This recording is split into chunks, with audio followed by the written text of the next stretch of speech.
ज्योतिष पद्धति के सभी दर्शकों को मैं उत्तराखंड निवासी पंडित रामचंद्र जोशी का हार्दिक अभिनंदन। दोस्तों, आज का विषय है द्विभार्या योग। कुंडली में कभी कभी दूसरी शादी का योग किसी व्यक्ति विशेष का बन जाता है, तो वो किस तरह से देखा जाता है, यह आज का विषय है। आज चर्चा करेंगे द्विभार्या योग पर, दूसरी शादी के योग पर। महर्षि पाराशरी ज्योतिषानुसार यदि कुंडली में द्विभार्या योग बनता हो किसी कारणवश, तो वो दूसरी शादी का योग बना देता है। इसको देखने के लिए, इसको सुनिश्चित करने के लिए कि द्विभार्या योग बना है, तो नवांश कुंडली बनाकर देखना चाहिए। नवांश कुंडली में यदि इस तरह का योग बनता है, तो यह द्विभार्या योग का संयोग बना देता है। दोस्तों, वीडियो को लाइक करें, सब्सक्राइब करें, बेल आइकॉन को ऑन कर दें, ताकि आपको आने वाले वीडियो तुरंत मिलें और तीज, त्यौहार, व्रत, शुभ तिथियों की जानकारी समय समय पर मिलती रहे। अपने दोस्तों को शेयर करें, उन्हें भी इस प्रकार की जानकारी मिल सके। कुंडली संबंधित कोई भी प्रश्न या जानकारी चाहिए तो आप मेल या कमेंट के माध्यम से ले सकते हैं। दोस्तों, देखते हैं कुंडली में द्विभार्या योग कैसे देखा जाता है।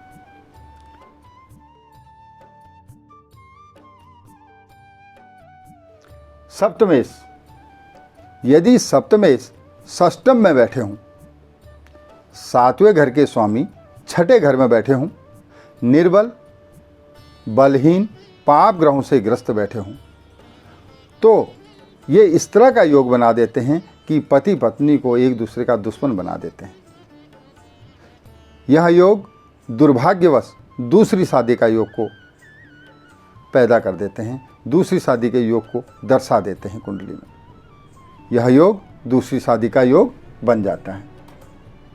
अगला है सप्तमेश अष्टम में बैठे हों, सप्तम घर के सातवें घर के स्वामी आठवें घर में बैठे हों, बलहीन, निर्बल और पाप ग्रहों के साथ बैठे हों, पाप ग्रहों से ग्रस्त हों, तो ये किस तरह का योग बनाते हैं। अष्टम में बैठा हुआ आकस्मिक दुर्घटना का योग बना देते हैं, असाध्य रोग का योग बना देते हैं, किसी कारणवश, कारण स्वरूप दो शादी का योग बन जाता है, यह भी दूसरी शादी का योग बना देते हैं।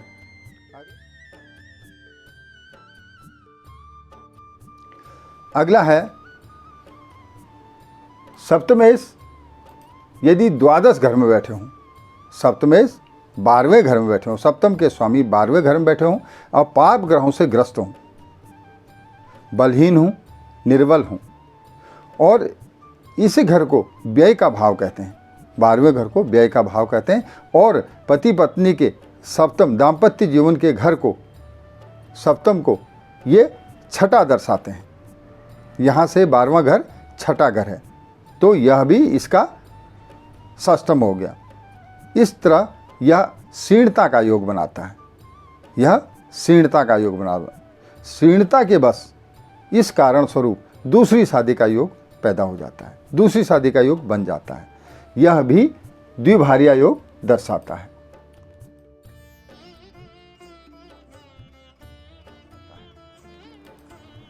अगला है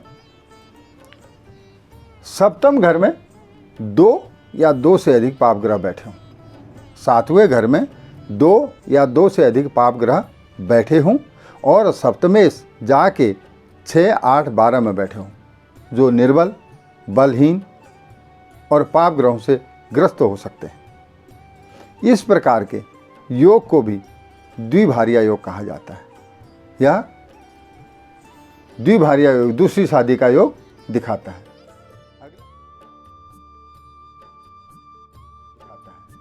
अगला है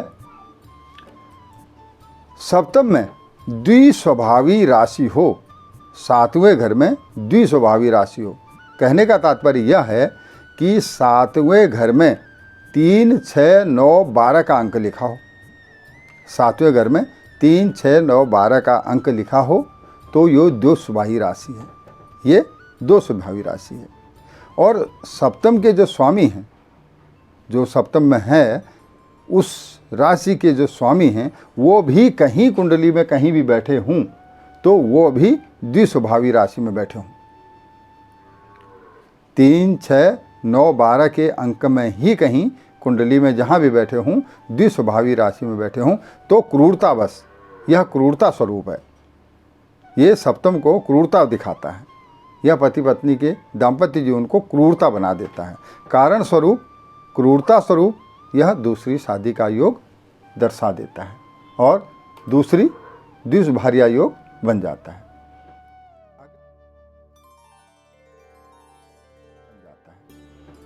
अगला है योग और संयोग बस। योग और संयोग बस यदि व्यक्ति विशेष की नवास कुंडली में सप्तम घर में अशुभ योग बनता हो, 7वें घर में ऐसा योग बनता हो जैसे ग्रहण योग, चंडाल योग, श्रापित योग, अंगारक योग,